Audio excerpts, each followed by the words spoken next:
is my 2009 Nissan Frontier. I bought this thing bone stock last June and have been slowly building it out to what I'm hoping I can one day call my dream build. First on the chopping block was the automatic transmission. My dream Frontier has always had 3 pedals, so earlier in the series I swapped in the 6-speed manual. Then I gave it a fresh heartbeat by installing my 4-liter V6 from my faithful donor truck, Fiona. Overall, this project has tested both my abilities and patience, but the journey is far from over. I'm stoked on how far this project has come, but there's still some difficult things ahead before it's ready for the dirt.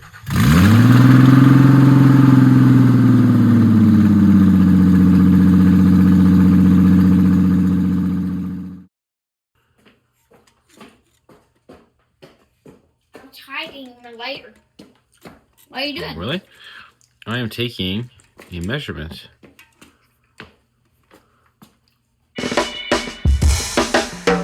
This is a C200K axle. It came stock on this Frontier LE. Although it's a great axle, it's not my preferred choice. That's why I'm throwing in this M226. It's a Dana 44 variant. Bigger, stronger, more robust, with a better gear ratio for big tires, and an e-locker built in. But this thing had seen better days, so I started stripping it down and getting it ready for a complete rebuild and facelift. I'm not gonna lie, I just kind of assumed I'd slap in some new races and bearings in there, torque it all down till the cows come home, and send it on its way. I'm a little embarrassed to say this, but I had no idea what was to be involved in setting one of these up properly. Let's just say in the last 3 weeks, I've learned a great deal. I find this stuff super cool and interesting, and I like making videos, but I'm not a teacher. I'm more of a documenter, sharing this truck's journey. I'll definitely be sharing things I've learned along the way of doing this job, but please do your own specific research and talk to the pros. That's what I ended up doing in this episode, as well as buying some cool parts to add to my tickle trunk. Thanks for watching. Let's get into it.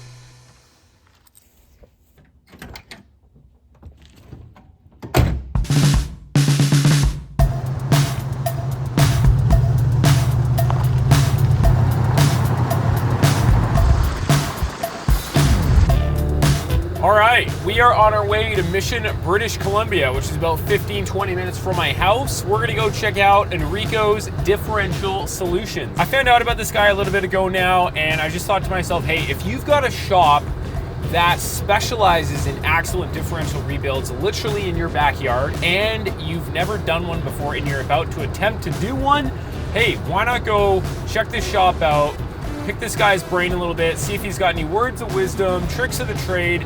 So before we get started reassembling the M226 axle, we're gonna go pay a little visit to Enrico and see what he's got to say. I mean, hey, there's some other off-road influencer type people like Sean from the Story Till Now who follows him on Instagram. He's got really good reviews on Google. These are all pretty good signs. So I'm like, what the heck? Let's go say hi, check this shop out, and see if this guy's got any words of advice for me before I attempt to do something that I've never done. So that's what we're off to right now. Enrico's Differential Services. Let's go check it out.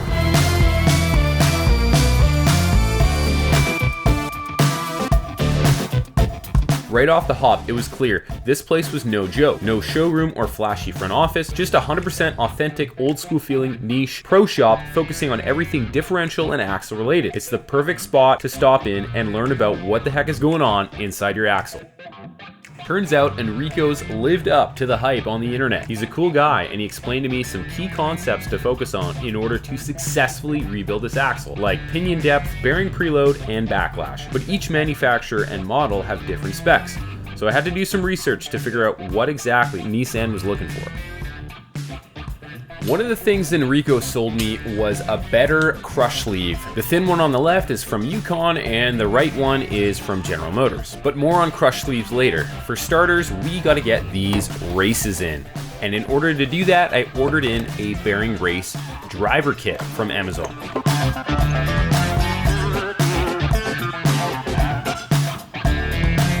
Once it's cleaned up in here, I'm gonna throw in my races, which I had a little bit of foresight and put them in the freezer the night before. The deep freeze should allow them to shrink a little bit, making the install a little bit easier. Hopefully, anyways. Let's find out.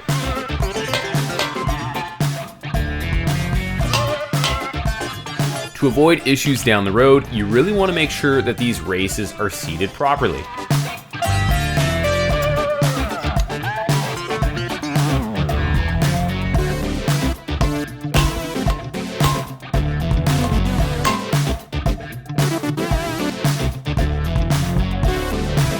Alright, so far so good. This job doesn't seem so hard, right? This is where things start to get a little more complicated. Before installing your head bearing on your pinion, you have to install some shims to set the right pinion depth. The depth is based on the manufacturer's recommendations, but before we get there, we have to set the preload on the bearings to get an accurate measurement.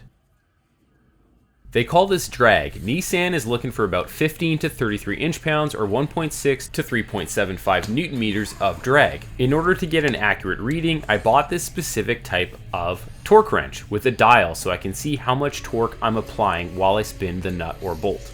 Once I'm happy with the amount of drag, I can move on to check my pinion depth measurement. Nissan is specifically wanting 109.5 millimeters from the back of the pinion face to the center of the carrier. I'm using a straight edge across the center and a caliper to help me get this measurement. I know that the pinion is 41.5 millimeters tall, so using the shims, I was able to fill in the space until I had the desired height.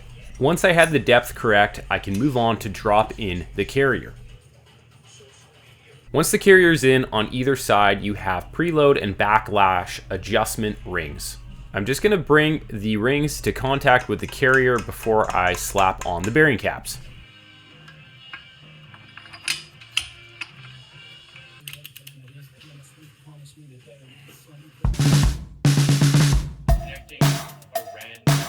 Then Isaac decided to stop by for a visit. After talking nonsense for about a half an hour, it was time to torque down the bearing caps.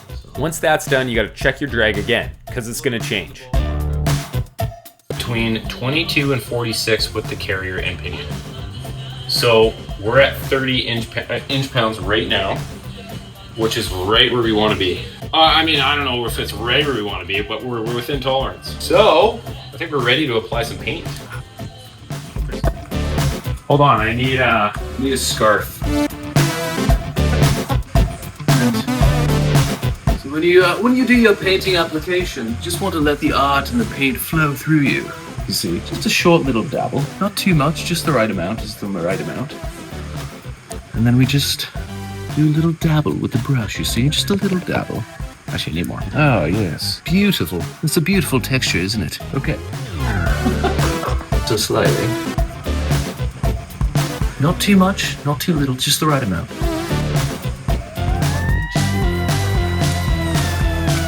Inside and out.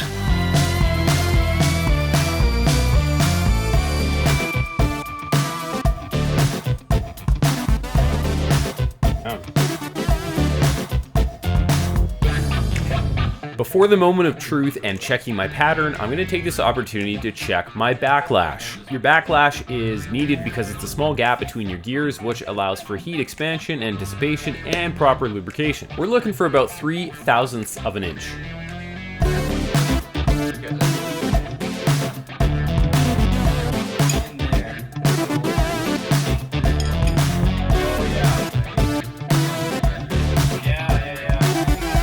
Now the moment of truth to see if all our hard work had finally paid off. I think that's pretty damn good. I'm sure someone on YouTube will tell you you're wrong. Yeah, probably. That's sweet, dude. So, you know, I'm probably still another couple of days out from getting the cover, so I'm not sealing it up. Ultimately, I was very happy with the tooth pattern. We want to be right in the center, northwest, east, and south of the tooth, and it looks like we're pretty close here, so I'm really happy with it. Now that we pre-built it and know that everything's going to line up, it's time to reassemble it with the proper crush sleeve, the new pinion seal, and lubricate all the bearings before finally installing them for the last time. I learned a lot of new stuff in this episode, and I'm really curious to see how this axle fares in the long run.